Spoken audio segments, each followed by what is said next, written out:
وأعدوا لهم ما استطعتم من قوة ومن رباط الخير ترهبون به عدو الله وعدوكم وقال النبي صلى الله عليه وآله وسلم الدنيا سجن المؤمن وجنة الكافر أو كما قال النبي عليه الصلاة والسلام প্রিয় সুধী আমাদের খুব আনন্দের বিষয়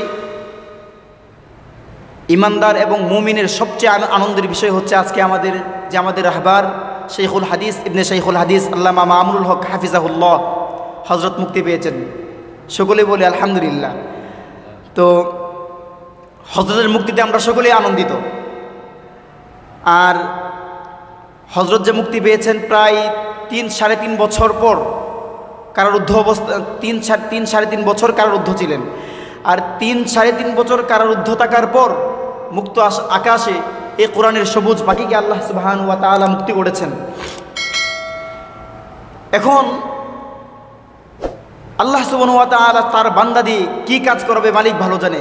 কিছুদিন পরে আমি মাওলানা হারুন ইজার সাহেব হাফিজাহুল্লাহ হযরত থেকে শুনেছিলাম, হুজুর বলেছে আল্লাহ মামুনুল হক আর বলিষ্ঠ কণ্ঠের আওয়াজ আর মাঠে দিবে না। এই জাতি মামুনুল হকের আওয়াজে তোমরা যে মানে লাফাইয়া উঠো, তাকবীরের ধ্বনি জিহাদ চাই দিহাদ চাই লাইগে গেলে আর আমরা নাই, এই আশাবাদ দিয়ে দাও। মামুনুল হক সাহেব তখনই বলেছিল, যখন হারুন ইজার সাহেব মুক্তি পেয়েছে তখন বলেছিল যে হুজুর আপনারা মাঠে যান, যে জাতিকে বুঝান আমি যখন মুক্ত হব ইনশাআল্লাহ আর হুমকি দামকি চলবে না, তখন শুধু মুজাহিদ তৈরি করব। আল্লাহ মামুনুল হক এখন মুজাহিদ তৈরি করবে, এখন আর হুমকি দামকি চলবে না ইনশাআল্লাহ।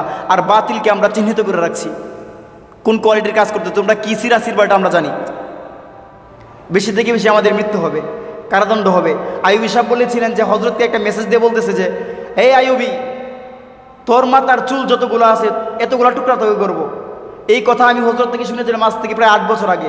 8 বছর চলে গেলো, আইয়ুবীর চুল ছিল জন্য তার নিজের পশমও ছিঁড়তে পারে নাই। ইনশাল্লাহ পারবেও না কিয়ামত পর্যন্ত ইনশাল্লাহ। কি বলেন আপনারা, ঠিক কিনা?